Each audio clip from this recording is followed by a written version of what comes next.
এদিকে ঢাকা মহানগর গোয়েন্দা পুলিশের যুগ্ম পুলিশ কমিশনার বিপ্লব কুমার সরকার ও ডিএমপির ট্রাফিকের যুগ্ম পুলিশ কমিশনার এস.এম. মেহেদী হাসানকে সরকারি চাকরি থেকে সাময়িক বরখাস্ত করা হয়েছে।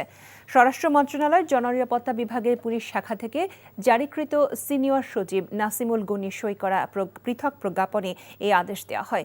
প্রজ্ঞাপনে বলা হয়, ডিএমপির সাবেক যুগ্ম পুলিশ কমিশনার বিপ্লব কুমার সরকার এবং ডিএমপির ট্রাফিকের যুগ্ম পুলিশ কমিশনার এস.এম. মেহেদী হাসান গত বছরের ৬ আগস্ট থেকে যথাযথ কর্তৃপক্ষকে মৌখিক বা লিখিতভাবে অবহিত না করে বিনা অনুমতিতে কর্মস্থলে অনুপস্থিত রয়েছেন।